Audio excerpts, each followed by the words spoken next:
I didn't know anything. With a tired and innocent look, I entered the class. Then, suddenly everyone laughed at me. I didn't understand and kept walking as they continued to laugh. Hello viewers, my name is Sophia. I'm 14 years old. I want to tell you how I lost my wealth. Why do I call it wealth? Yep, that's how my teacher called it when it has happened. If you want to know everything, I invite you to listen to my story. But before, make sure you like, subscribe, and hit the notification bell so you don't miss out on any more cool stories. I live with my single mom who is 15 years older than me. People used to think that we were sisters, but actually she got pregnant with me when she was in high school. I love my mom so much because she takes good care of me, and I share everything that happens to me with her. I even tell her the names of boys that propose to me every day. I am the most beautiful girl in my class. I'm not pretentious, but that's what my friends say about me. They say I'm the prettiest in the class. I do not reflect my age. I have the body of a 20-year-old woman even though I'm only 14 years old. Many people used to argue with me about my age until I showed them my birth certificate. All the boys in my class wanted to date me. You're still young for this. Don't make the same stupid mistake I made. Focus on your studies. Those are my mother's words whenever I tell her about the guys who wanted to date me.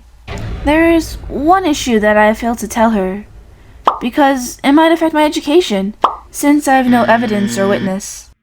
I think sharing it with you guys today would be of help. 5 days ago, a new teacher took over my class. His name is Steph. Steph is a tall man in his 30s, looking so charming. He asked us to introduce ourselves, and when it was my turn, I noticed he was looking at me strangely. Sophia, wait after today's class, Steph said, smiling at me. I wondered why he would ask only me to wait. Though I was scared of waiting, I waited in the class until he arrived. Like anyone who sees me for the first time, he wanted to know my real age. And when I told him, he was shocked to know I was only 14 years old. Then he said, You do not reflect your age. You look like a great girl, but that is not an asset. You must concentrate on your studies and do not forget to do your homework. You're free now, the teacher said to me.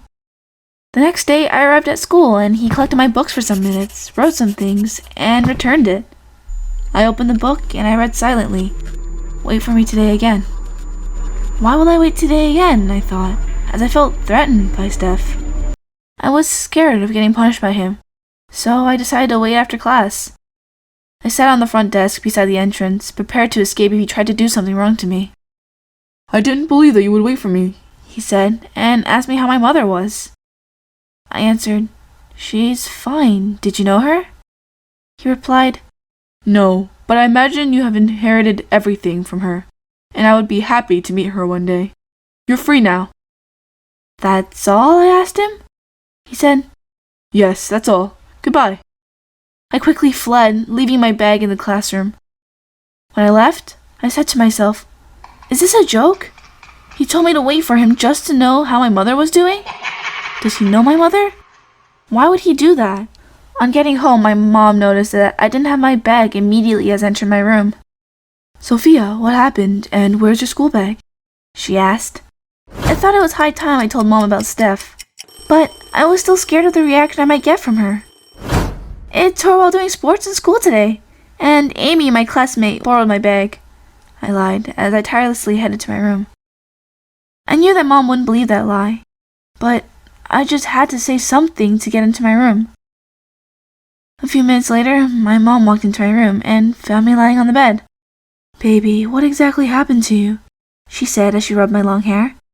Mom, I've told you everything that happened. You know I don't lie to you, I said, and pretended to be asleep. Since then, Steph would nag at me, give me tough assignments to do, and punish me for nothing. Most especially when he was mocked for the plaster on his head. Yesterday, Steph took all of us to the school field. He asked us to do some workouts such as jogging, brisk walking, inner thigh lifts, and so on. But the workouts he gave me were different from others. He ordered me to do bicycles, crunches, jumping jacks, and push-ups for about 15 minutes each. He threatened to punish me if I didn't do them right. I was sweating profusely and crying while doing the workouts. While doing the push-ups, I eventually fell. He smiled and asked us to go back to the class.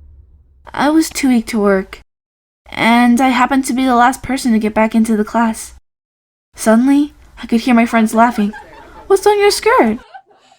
I quickly looked at my skirt, and I could see a blood stain on my skirt. The other students burst into laughter. The boy screamed, "She's lost her wealth! Oh, what a shame!" I said to myself, what? Is it true what he says? I didn't plan to lose it in this way. I wept and shamefully ran home. I met my mom at home, cooking. "Why did you come home so early today?" she asked. "Oh, I'm feeling sick," I said and went to my room. After a few minutes, she came into my room with a plate of food and some medicine.